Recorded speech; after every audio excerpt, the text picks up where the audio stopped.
আসসালামু আলাইকুম। সুপ্রিয় নার্সিং ভর্তি ইচ্ছুক ছাত্রছাত্রী ভাই ও বোনেরা, আজকে আমরা নার্সিং ভর্তি পরীক্ষার ৬ নম্বর মডেল টেস্ট নিয়ে কথা বলবো। এটার একেবারে বিচার বিশ্লেষণের মাধ্যমে ৪টি অপশনের মধ্যে কোনটি সবচেয়ে সঠিক উত্তর, সবচেয়ে ভালো উত্তর সেটা আমরা ব্যাখ্যা সহকারে দেখব। আমাদের ১ থেকে ১০টা মডেল টেস্ট সবগুলোই পাওয়া যাবে ইনোভেশন শিক্ষা পরিবার এই ইউটিউব চ্যানেলে। এবং তোমরা যারা নার্সিং ভর্তি পরীক্ষা দিয়ে নার্সিং এর মহান সেবায় নিজেকে নিয়োজিত করতে চাও, তোমরা অবশ্যই এই যে ইনোভেশন শিক্ষা পরিবার এই ইউটিউবের চ্যানেল থেকে সবগুলো মডেল টেস্ট তোমরা দেখে নেবে।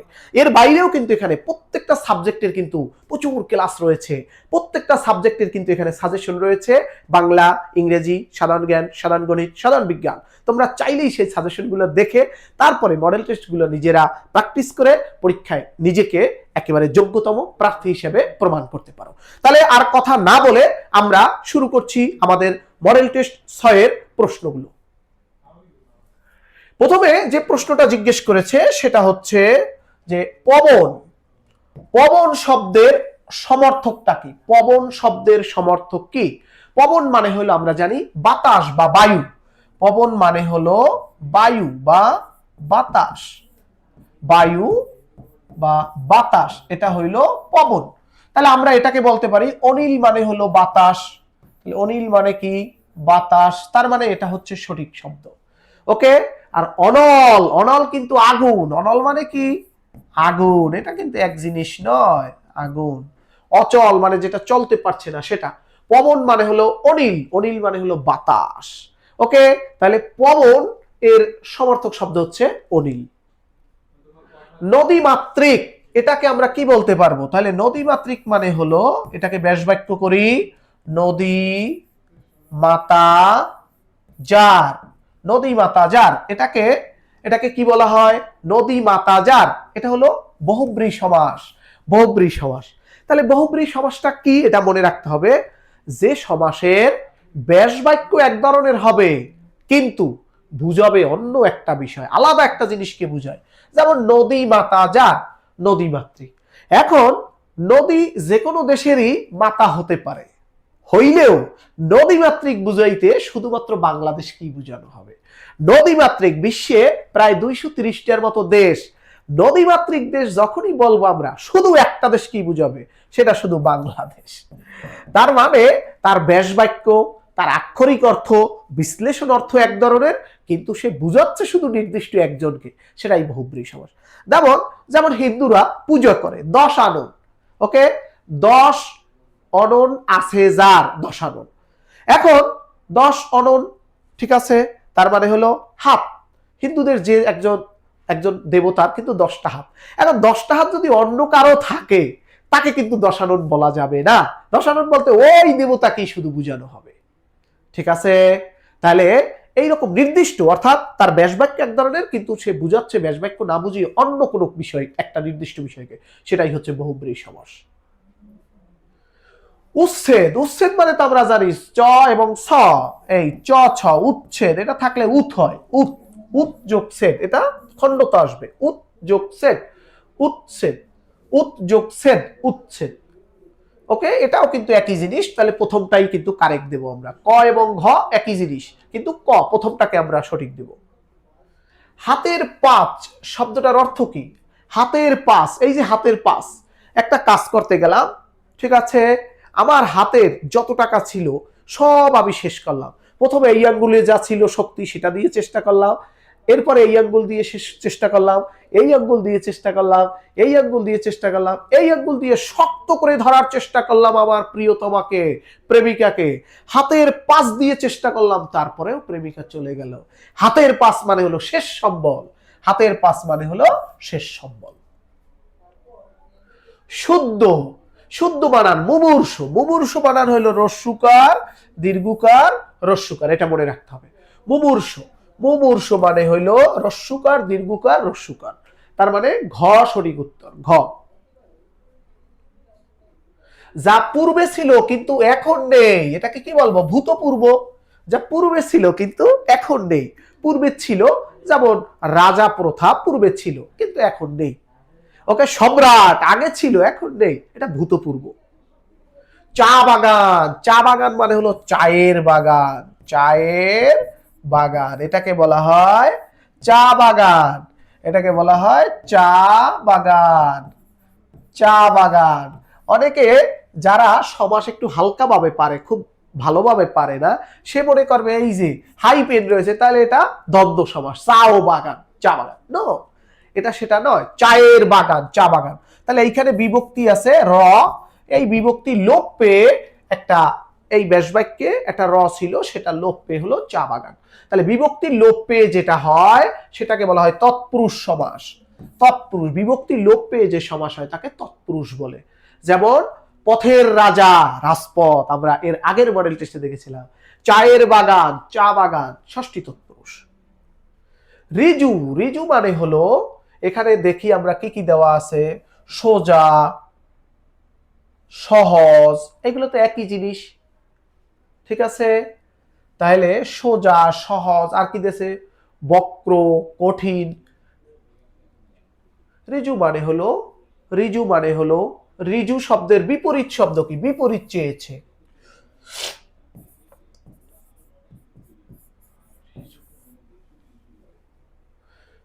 ঋজু মানে হলো সোজা পথ, ঋজু মানে হলো বক্র, ঋজু এর বিপরীত হলো বক্র। ঋজু হলো সোজা পথ যেটা, আর এর বিপরীত হলো বক্রপথ। ব্যাকরণ, ব্যাকরণ মানে কি, বিশেষভাবে বিশ্লেষণ, ব্যাকরণ শব্দের অর্থ হলো বিশেষভাবে বিশ্লেষণ। তামার বিষ, তামার বিষ মানে হলো অর্থের কুপ্রভাব, এই বাগধারার অর্থ অর্থের কুপ্রভাব। আকাশ থেকে পড়া, এমন একটা খবর আমি শুনলাম মনে হয় যেন আকাশ থেকে পড়লাম, মানে অবাক হয়ে গেলাম আমি, বিস্মিত হয়ে যাওয়া, যেটা শোনার জন্য আমি প্রস্তুত ছিলাম না।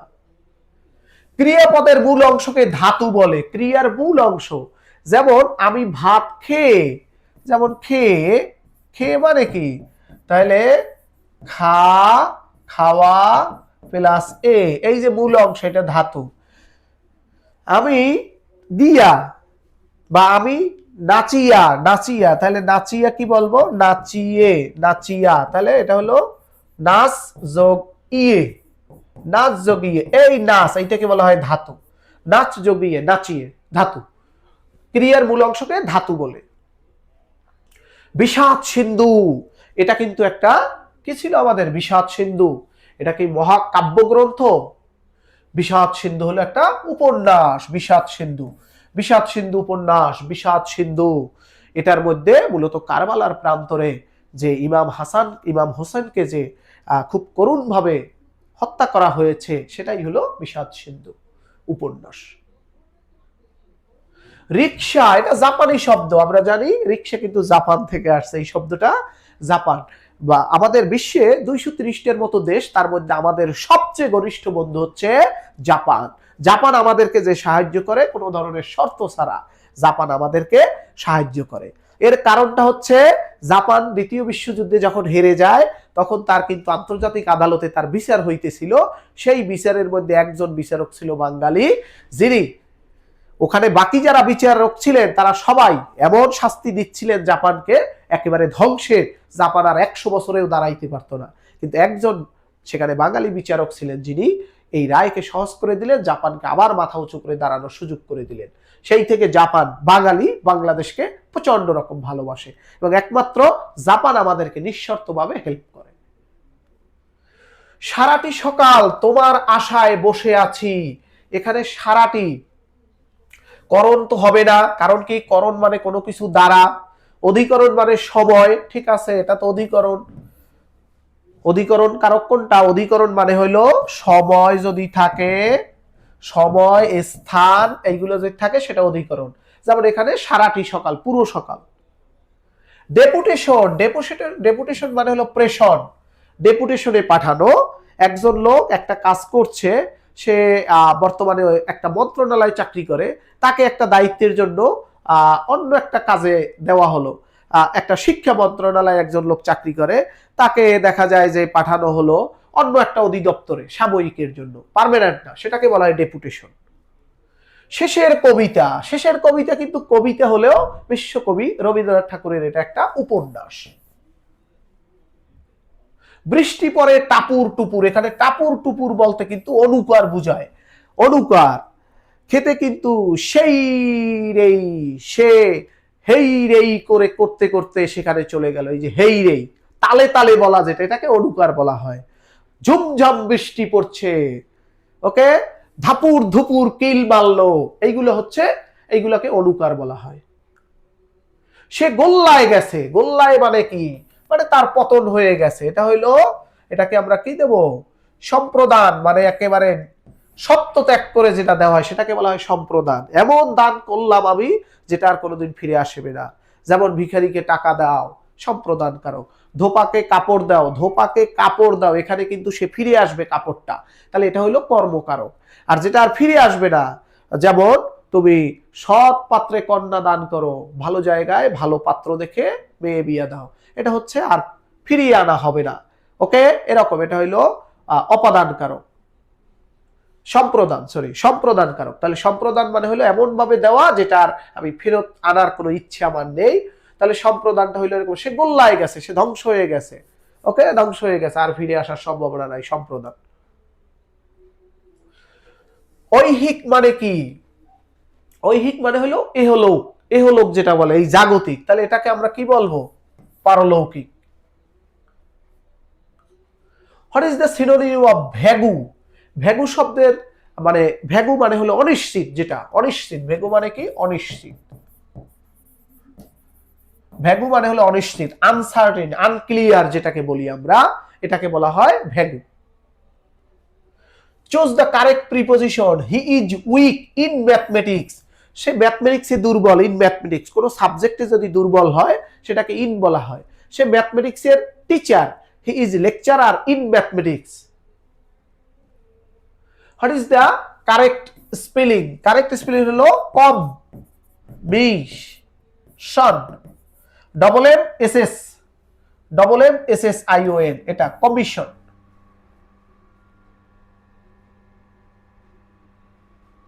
The antonym of optimist.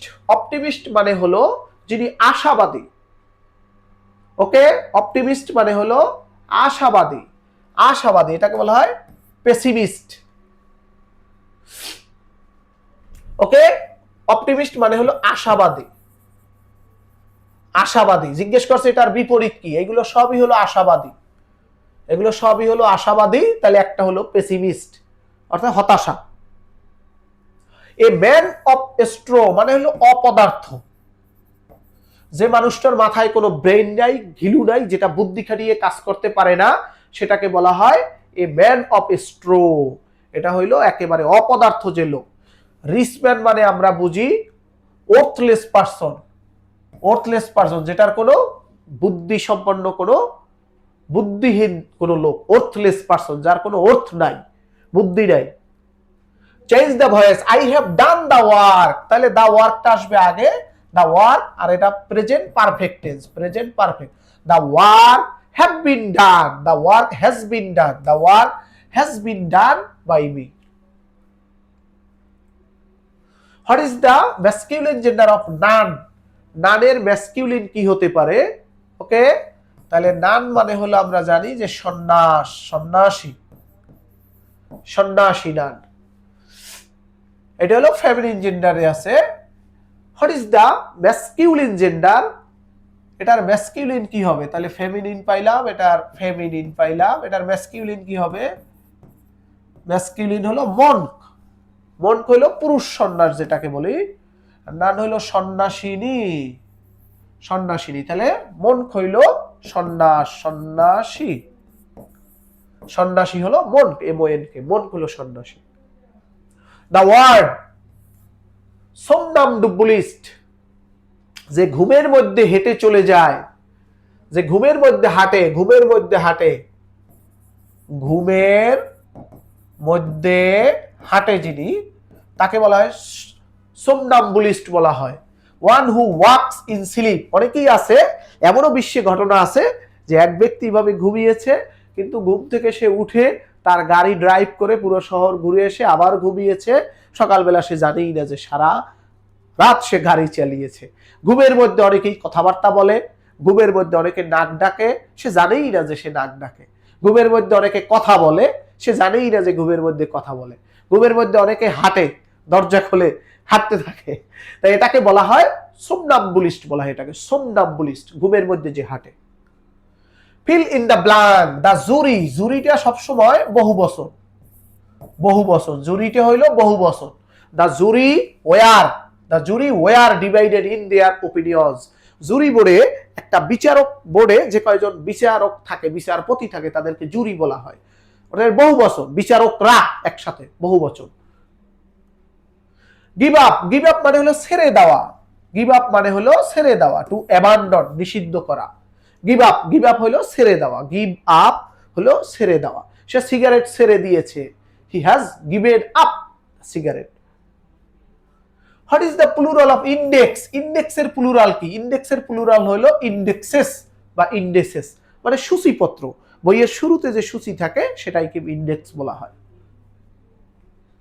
The verb of ability, এবিলিটির ভার্ব হলো এনাবেল, এনাবেল হলো এবিলিটির verb. Identify the correct sentence, এখানে কারেক্ট সেন্টেন্স। ফার্নিচার, ফার্নিচার কিন্তু সবসময় প্লুরাল নাম্বার হয়। দ্য ফার্নিচার প্লুরাল নাম্বার হলেও এটা মানে এটা হলো আনকাউন্টেবল, দ্য ফার্নিচার এটা আনকাউন্টেবল হবে। দ্য ফার্নিচার, ফার্নিচারটা uncountable noun, uncountable, uncountable, uncountable noun সবসময় সিঙ্গুলার হয়, সবসময় সিঙ্গুলার, আনকাউন্টেবল। দ্য ফার্নিচার্স এটাকে বহু বচন করার কিছু নাই। ওকে, যেমন দ্য ইনফরমেশন, যত তথ্যই হোক, এটা কিন্তু সিঙ্গুলার, এটা বহু বচন হবে না। যদি কেউ মনে করে দ্য ইনফরমেশনস বহু বচন করছি, না, ইনফরমেশন সিঙ্গুলার নাম্বার, ইজ হবে সবসময়। তাহলে দ্য ফার্নিচার সবসময় ইজ হবে, the furniture is beautiful. He is blind, blind to হয়, ব্লাইন্ড টু, ব্লাইন্ড টু মানে হলো অন্ধ, ব্লাইন্ড টু, ব্লাইন্ড টু মানে হলো অন্ধ। সে তার ছেলের প্রতি অন্ধ, he is blind to his son, blind to মানে হলো অন্ধ। A person who loves his country, যে একজন ব্যক্তি যে তার দেশকে ভালোবাসে তাকে বলা হয় প্যাট্রিয়ট, দেশপ্রেমিক, প্যাট্রিয়ট, প্যাট্রিয়ট দেশপ্রেমিক। To run in the long run, কি বলছে? To run in the long run, এটাকে কি বলা হয়? To run in the long run, এটাকে কি বলবো? আলটিমেটলি মানে হলো পুরোপুরি। তো to run in the long run একেবারে দীর্ঘ দৌড়ে, পুরোটাই দৌড়ানো, আলটিমেটলি মানে পুরোপুরি। The passive form of let me do it, okay, let me do it. তাহলে আমরা লেট যেহেতু আছে, তাহলে ইট দিয়ে শুরু হবে, it be done by me, let it be done by me. Okay, which one is the identify, কি বলছে? Indefinite person. এর মধ্যে ইনডেফিনিট পারসন কি? ডেফিনিট হলো নির্দিষ্ট করে বলা, যে এই কলমটা আমাকে দাও, দিস পেন, এটাকে ডেফিনিট।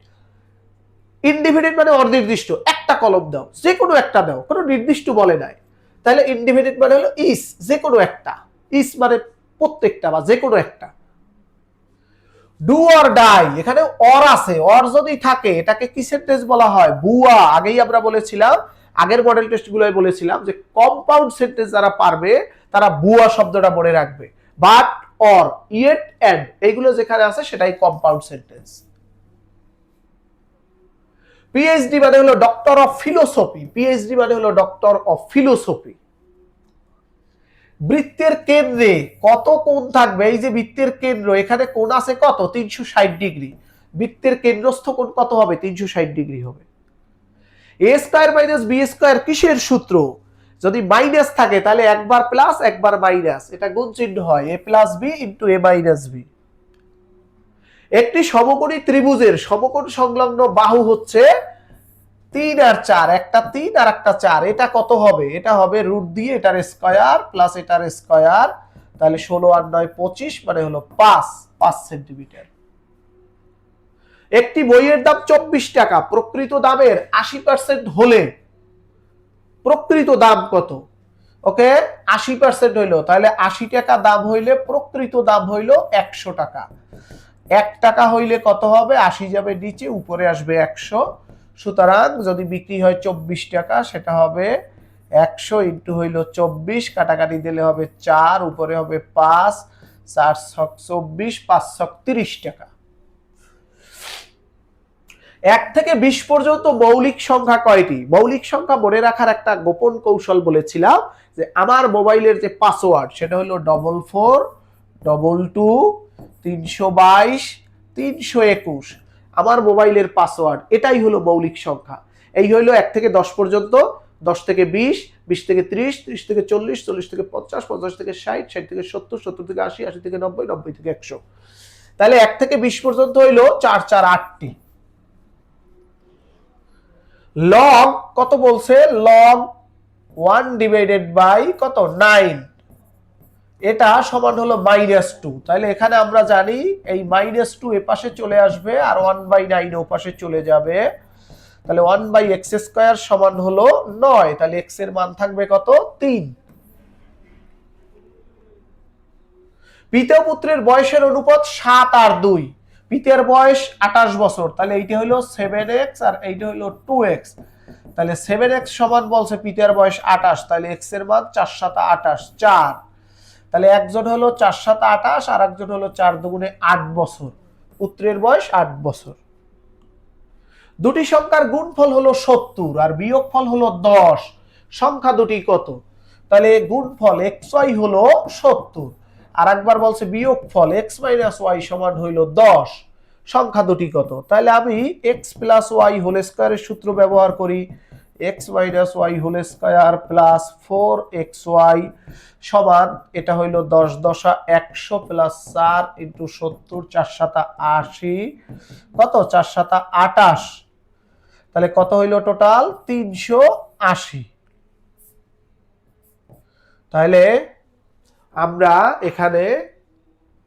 এখানে কিন্তু একটা জিনিস ভুল হয়েছে, একটু ঠিক করে নিই। প্রথমে কিন্তু গুণফল বলে না, এটা বলে দিয়েছে যোগফল। তাহলে আমরা একটু অঙ্কটা সঠিকভাবে নিই। প্রথমে গুণফল বলে নাই, যোগফল। যোগফল হইল 70 আর একবার বলছে বিয়োগফল হইল 10। তাহলে যদি আমরা যোগ করি y আর y কাটা যায়, 2x সমান 80, x এর মান হইল 40। x এর মান পাওয়া গেল কত?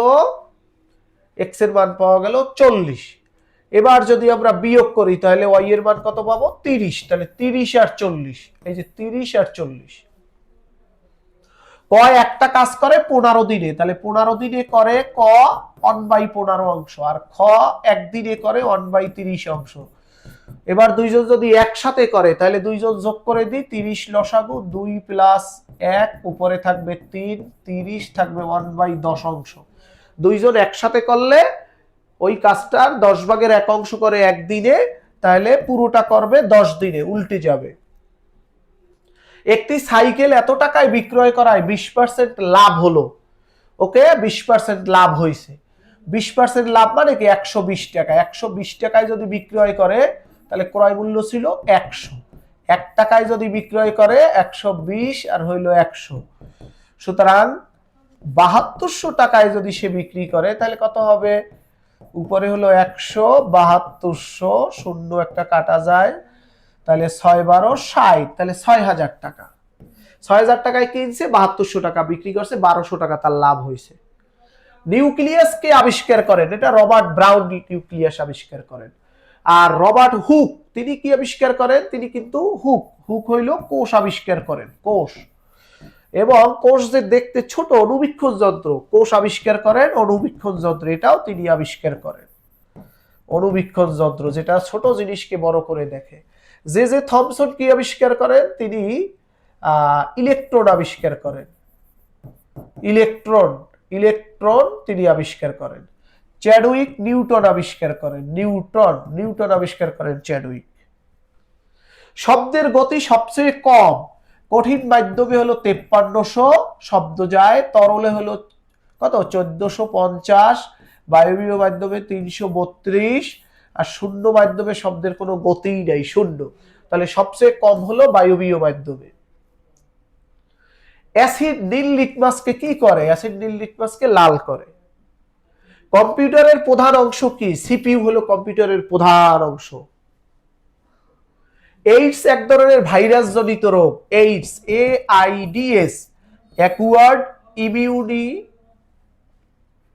ইমিউনি ডিফিসিয়েন্সি সিনড্রোম। এই এইডস রোগটা হয় কি ভাইরাসের কারণে? HIV virus, human immuno deficiency virus. এটা ভাইরাস জনিত রোগ। শ্বসন প্রক্রিয়ায় জীব কি গ্রহণ করে? আমরা যেটা ছেড়ে দিই কার্বন ডাই অক্সাইড, এইটাই মূলত উদ্ভিদ গ্রহণ করে। আর আমরা যেটা গ্রহণ করি অক্সিজেন, এটা উদ্ভিদ ত্যাগ করে। মানবদেহে পেশির সংখ্যা কত? এটা 639টি। পেশির সংখ্যা 639টি। সবচেয়ে বড় গ্রহ কোনটা? গ্রহরাজ বলা হয় বৃহস্পতিকে। বৃহস্পতি, যেটাকে ইংরেজিতে বলে জুপিটার, এটা কিন্তু সবচেয়ে বড় গ্রহ। ভূমিকম্প কিসের, কোন যন্ত্রের? ভূমিকম্প নির্ণায়ক যন্ত্রের নাম কি? সিসমোগ্রাফ। আর ভূমিকম্পের মাত্রা পরিমাপ করা হয় রিক্টার স্কেল দ্বারা। রিক্টার স্কেল, রিক্টার স্কেল দ্বারা ভূমিকম্পের মাত্রা পরিমাপ করা হয়। কোনটির অভাবে স্কারভি, অ্যালার্জি রোগ হয়, চুলকানি রোগ হয়? ভিটামিন সি এর অভাবে এইটা। আর ভিটামিন এ এর অভাবে রাতকানা রোগ হয়। ভিটামিন বি এর অভাবে বেরি রোগ হয়। ভিটামিন ডি এর অভাবে রিকেটস রোগ হয়। বায়ুমণ্ডলের কোন স্তরে মেঘ রয়েছে? একেবারে প্রথম যে স্তরটা ট্রোপোমণ্ডল, ট্রোপোস্ফিয়ার, যেটা প্রথম শুরুতে ট্রোপোস্ফিয়ার, তারপরে স্ট্রাটোস্ফিয়ার, তারপরে থার্মোস্ফিয়ার, মেসোস্ফিয়ার, এই চারটে স্ফিয়ার। তাহলে এর মধ্যে শুরুতে যেটা ট্রোপোমণ্ডল, যেটা সেটাই কিন্তু মেঘ থাকে। পারমাণবিক সংখ্যার আবিষ্কার, পারমাণবিক সংখ্যা হলো মেসলে আবিষ্কার করেছেন। পারমাণবিক সংখ্যা, পারমাণবিক সংখ্যা হলো প্রোটন সংখ্যা। কয়টা প্রোটন রয়েছে সেটাই হলো। আলো কেমন ধরনের তরঙ্গ? আলো আমরা জানি এইরকম ঢেউ তরঙ্গ আকারে চলে। এটা কেমন তরঙ্গ? এটা তড়িৎ চুম্বক তরঙ্গ। জীবের রাসায়নিক গঠনের কি? জীবের মধ্যে জীবের রাসায়নিক উপাদান কি? জীবের রাসায়নিক গঠন হলো কার্বোহাইড্রেট বা শর্করা। জীবের রাসায়নিক গঠন শর্করা মূলত। হিমোফিলিয়া কি ধরনের রোগ? হিমোফিলিয়া মানে হলো এটা রক্ত কম যদি থাকে শরীরে, এটাকে হিমোফিলিয়া বলা হয়। এটা যদি কারো বংশে থাকে, বাবা মায়ের থাকে, সেখান থেকে সন্তানের হয়ে থাকে, এটা বংশগত রোগ হয়। দাঁতের প্রধান কাজ কি? দাঁতের কাজ হলো খাদ্য চিবিয়ে দেওয়া, খাদ্য চর্বণ। বিদ্যুৎ প্রবাহ পরিমাপ করা হয় অ্যাম্পিয়ার দ্বারা। এই যে বিদ্যুতের একক, যে বাসায় বিদ্যুৎ, এই যে বিদ্যুতের যে লাইটগুলো রয়েছে 10 অ্যাম্পিয়ার, 20 অ্যাম্পিয়ার, এটা হলো অ্যাম্পিয়ার বিদ্যুৎ প্রবাহের একক। পেট্রোলিয়াম থেকে কি পাওয়া যায়? পেট্রোলিয়াম থেকে ডিজেল পাওয়া যায়, পেট্রোল পাওয়া যায়, কেরোসিন পাওয়া যায়, সবকটাই পাওয়া যায়। পেট্রোলিয়ামকে বিশ্লেষণ করে তিনটেই পাওয়া যায়। সবচেয়ে ভারী ধাতু, এটা আগেও দেখেছি আমরা, অসমিয়াম হলো সবচেয়ে ভারী ধাতু।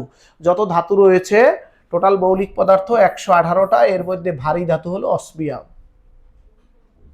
টেলিভিশন আবিষ্কার করেছিলেন লেজি বেয়ার্ড।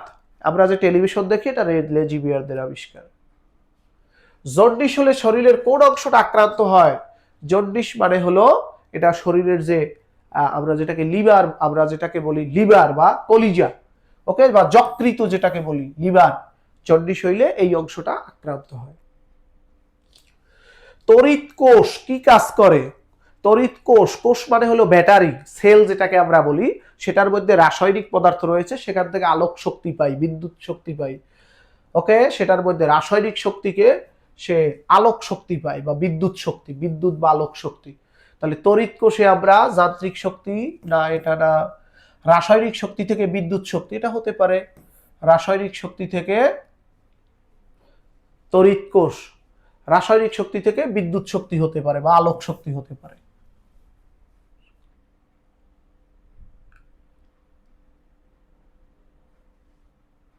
ওকে, উদ্ভিদের রান্নাঘর বলা হয় মূলত কাকে? কোন জায়গায় সে প্রক্রিয়া করে খাবার গ্রহণ করে? এটা হলো তার পাতা। আমরা যেভাবে রান্না করে খাবার গ্রহণ করি, উদ্ভিদের পাতার মাধ্যমে সে সকল খাদ্যের প্রক্রিয়া সম্পন্ন করে খাবার সৃষ্টি করে।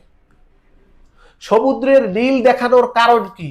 কারণ যে আলোটা পড়ে সেই আলোটা বিক্ষিপ্ত হয়ে যায় বা বিস্ফোরণ হয়ে যায়, আলোটা পানির মধ্যে পড়ে সেটা বিক্ষেপণ হয়ে যায়, এজন্য সমুদ্র নীল দেখায়। সাবানের রাসায়নিক নাম, এটা আমরা সবাই জানি, এটা হলো সোডিয়াম কার্বনেট। সাবান, sodium carbonate, sodium carbonate, Na2 sodium carbonate. আর আমরা যে খাবারটা খাই সেটা হলো সোডিয়াম ক্লোরাইড, এটা হলো আমরা খাই। আমরা যে পানিটা খাই সেটা হলো H2, এটা হলো পানি। আবার O3 যেটা, এটাকে বলা হয় ওজোন। O3 বলা হয় ওজোন, এটা মনে রাখতে হবে। NaCl সোডিয়াম ক্লোরাইড, এটা হলো খাবার লবণ, আমরা যে লবণটা খাই। আর সোডিয়াম 2টা কার্বনেট, এটাকে সোডিয়াম কার্বনেট, এটা হলো কাপড় কাচার যে সাবান সেটা।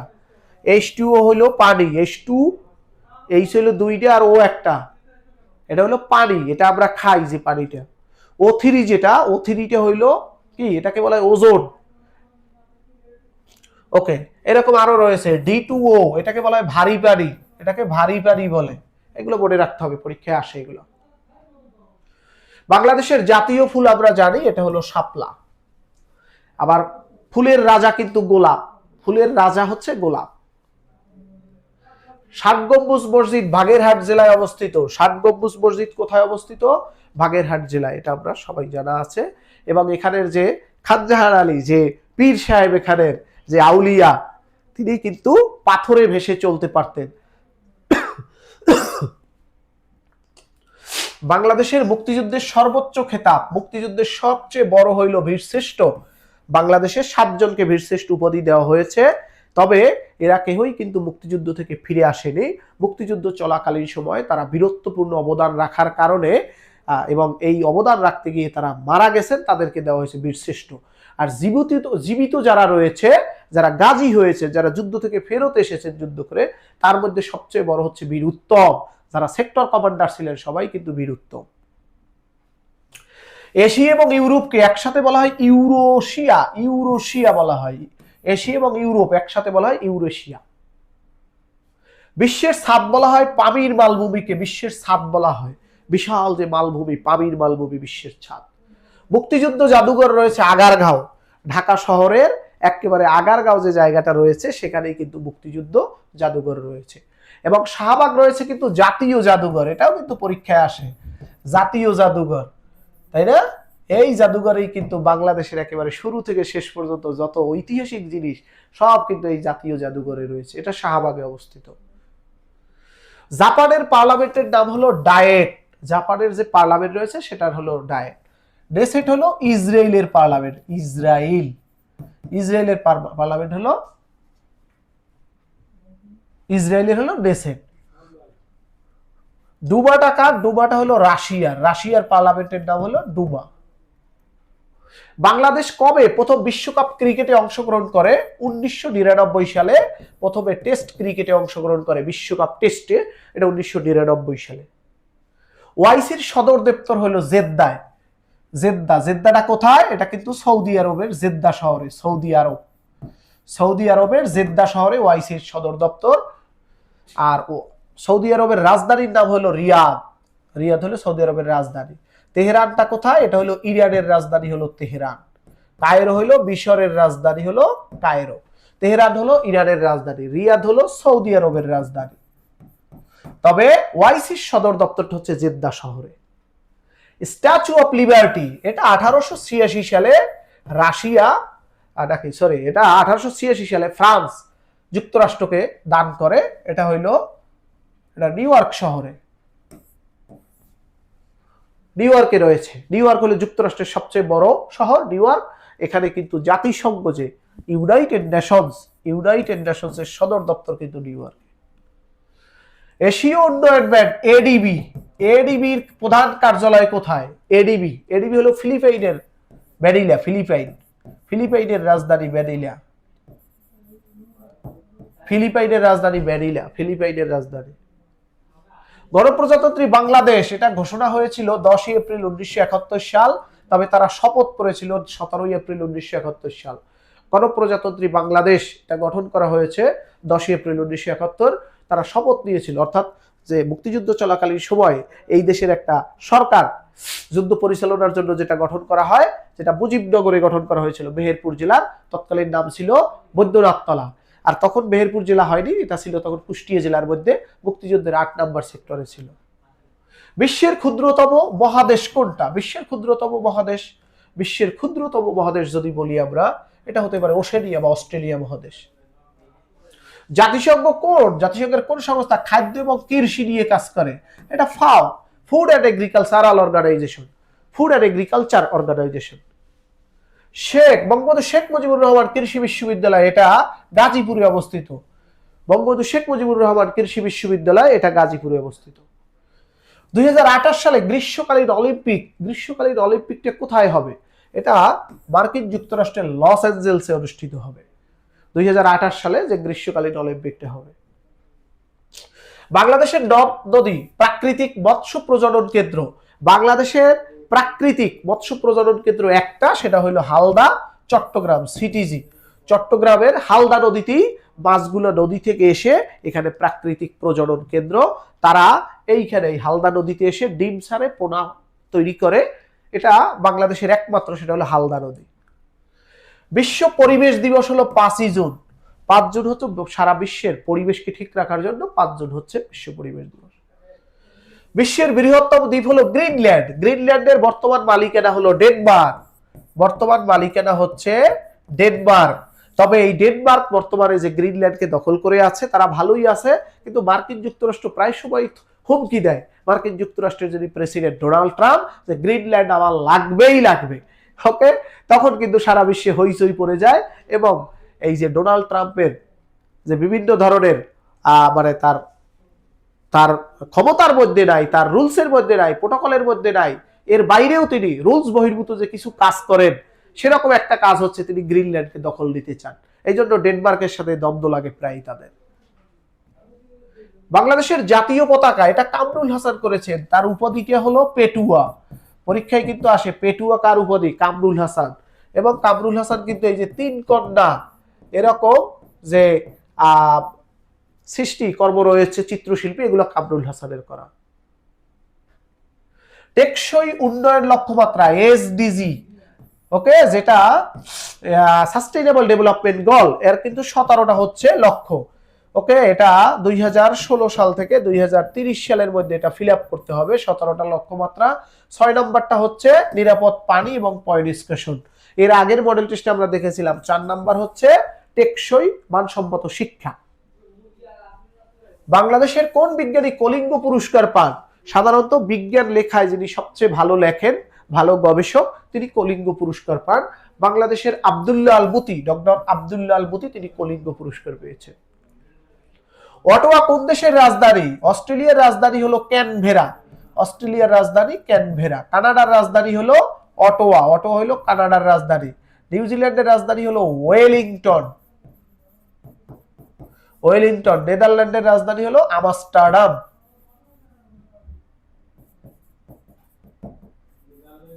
আমস্টারডাম। বাংলাদেশের রণসঙ্গীতের রচয়িতা। রণসঙ্গীত, রণ মানে হলো যুদ্ধ, যুদ্ধক্ষেত্রে যেটা আমরা ব্যবহার করি। চল চল চল, ঊর্ধ্ব গগনে বাজে বাদল, নিম্নে উতলা ধরণী তল, অরুণ প্রাতের তরুণ দল, চল রে চল রে চল। এই যে রণসঙ্গীত রয়েছে আমাদের যুদ্ধক্ষেত্রে যেটা ব্যবহার করা হয়, এটা আমাদের কি প্রেমের কবি, দ্রোহের কবি এবং বিদ্রোহী কবি, দুঃখবাদের কবি কবি কাজী নজরুল ইসলাম এটা রচনা করেছেন। জাতীয় কবি কাজী নজরুল ইসলাম। আন্তর্জাতিক অভিবাসী দিবসটা কবে? আন্তর্জাতিক অভিবাসী দিবস কবে এটা জিজ্ঞেস করেছে। এটা হলো 18ই ডিসেম্বর আন্তর্জাতিক অভিবাসী দিবস। তাহলে আমরা কিন্তু নার্সিং এর এই 100 প্রশ্ন মডেল টেস্ট 6 এর মধ্যে যেগুলো ছিল সবগুলো বিচার বিশ্লেষণের মাধ্যমে শেষ করলাম। তোমরা বাসায় বসে বেশি বেশি পড়বে এবং ইনোভেশন শিক্ষা পরিবার এই ইউটিউব চ্যানেল সার্চ দিয়ে বিগত দিনের সবগুলো মডেল টেস্ট তোমরা দেখে নেবে। এর বাইরেও যে সাবজেক্টিভ যে সাজেশন রয়েছে, বাংলা, ইংরেজি, সাধারণ জ্ঞান, সাধারণ গণিত, সাধারণ বিজ্ঞান, সবগুলো সাজেশন তোমরা দেখে নেবে। তোমাদের যে সকল বন্ধুরা নার্সিং এ ভর্তি পরীক্ষা দেবে তাদেরকে অবশ্যই এই মডেল টেস্ট, এই সাজেশনগুলো তোমরা প্রোভাইড করবে। এবং আমাদের ইনোভেশন শিক্ষা পরিবার এই চ্যানেলটা তোমরা সবাই সাবস্ক্রাইব করে রাখবে। এবং তোমাদের যে সকল বন্ধুরা পরীক্ষা দেবে, যারা ভবিষ্যতে নার্স হতে চায়, নার্সিং এর মাধ্যমে মানবতার মহান পেশাকে যারা নিজেদের পেশা হিসেবে গ্রহণ করতে চায়, তোমরা অবশ্যই এই ইউটিউব চ্যানেলের সবগুলো সাজেশন নিজেরা দেখে নেবে, দেখে আয়ত্ত করবে এবং পরবর্তীতে এই মডেল টেস্টগুলো নিজেরা অ্যানালাইসিস করে ব্যাখ্যা সহকারে পড়বে। ইনশাল্লাহ আমাদের এই 10টা মডেল টেস্টে যে 1000 প্রশ্ন, এগুলো অ্যানালাইসিস করলে এখানে প্রত্যেকটা প্রশ্ন থেকে 3টে 4টা প্রশ্ন ভাগ হয়ে যেতে পারে। আমরা যখন প্রশ্নটা পড়াই অবশ্যই ব্যাখ্যা সহকারে পড়াই, বাকি অপশনগুলো কেন হলো না আর যেটা সঠিক উত্তর সেটা কেন হইলো এরকম। সুতরাং এই 1000 প্রশ্নের মধ্যে নিশ্চয়ই 5000 প্রশ্ন রয়েছে। ইনশাল্লাহ এগুলো তোমরা পড়লে পরীক্ষায় ইনশাল্লাহ ভালো করবে, সেটাই প্রত্যাশা রাখছি। আল্লাহ হাফেজ।